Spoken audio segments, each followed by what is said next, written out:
One of Victoria's empire builders in Africa was Lord Robert Baden-Powell. And if you think you've heard that name before, then you may be a Boy Scout, because Lord Bob invented the Boy Scouts. That was one of his nicer hobbies. One of his horribly historical hobbies was hunting for wild boars with spears. It was known as pig sticking. He described it in one of his books. The boar is brave and tough, as fast as a horse, and he can jump where a horse cannot. He doesn't hesitate to swim a river, even when it's inhabited by crocodiles. 3 or 4 riders form a party. Beaters drive the pig out of his lair in the jungle, and the party then race after him. But for the first 3/4 of a mile, he can generally outrun them. A spear thrust, unless delivered in a vital spot, has little effect beyond making him more angry. And then follows a good deal of charging on both sides, and it is not always the boar that comes off second best. He has a wonderful power of quick and effective use of his tusks, and many a good horse has been fatally gashed by the animal he was hunting. Hang on, Lord Baking Powder. The poor horse wasn't hunting the boar, you were.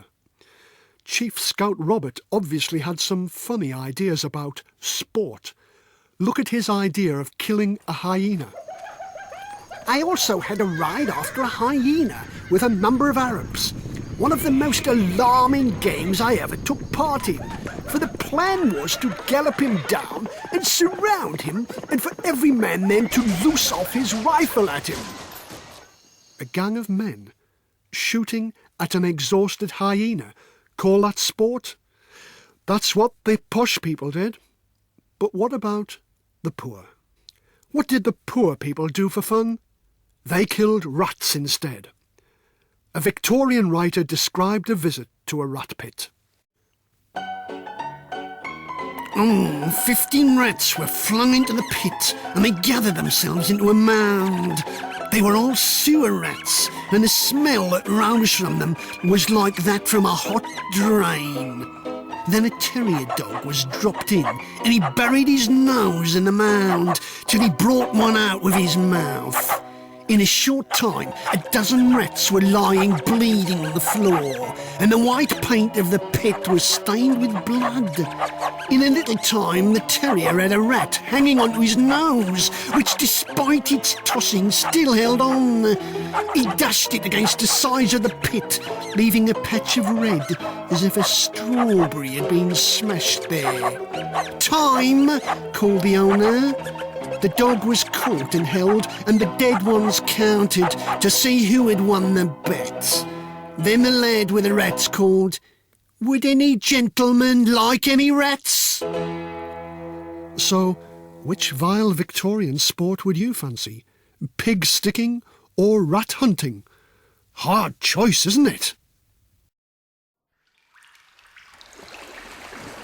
Of course, down here in these lovely but rather smelly tunnels, the Victorians helped encourage a new kind of rat. "Get off, you rat!" Only the very rich had proper toilets with water to flush away the contents into these brick sewers. The poor, even at night, had to creep to a small building at the bottom of the yard. There was a wooden bench with a hole in it. Underneath were ashes from the fire. Once a week, the ashes would be collected by workers called night soil men and taken away in a cart to be dumped. The rich Victorians didn't have night soil men. No, they had flushing water toilets and those lovely new sewers, and those sewers went straight from their houses down to the river.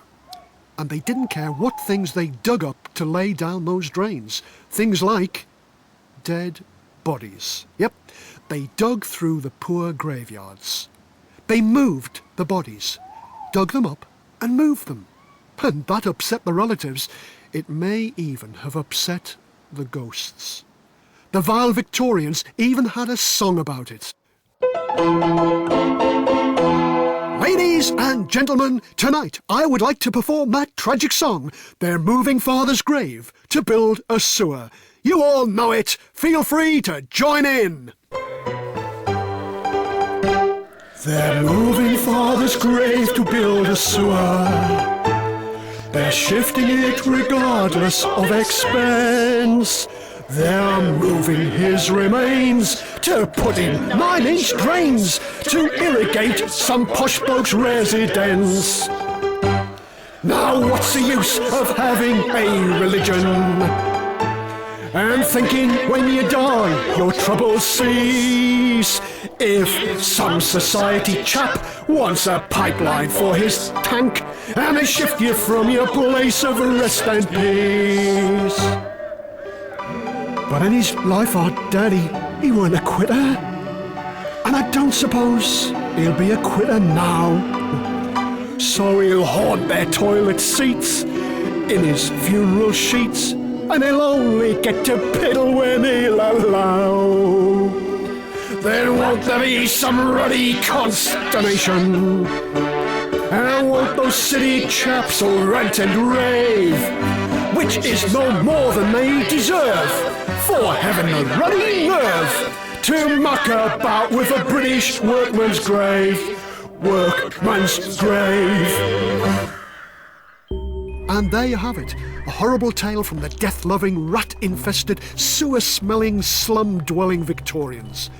Victorian Prime Minister Benjamin Disraeli said Victoria did not rule over one nation, he ruled over two nations. Two groups of people who didn't understand how the other one lived or thought or felt. Two nations who ate different food, had different ways of life and even different laws. Two nations who might have been from different planets. As Disraeli said, two nations, the rich and the poor. Many of the poor were villainous. They had to be to stay alive. They robbed and rioted, grabbed and garroted, stabbed and stole in the world of hangings and hatred, and disease and easy death. That's what I call horrible history. Get off, you rat!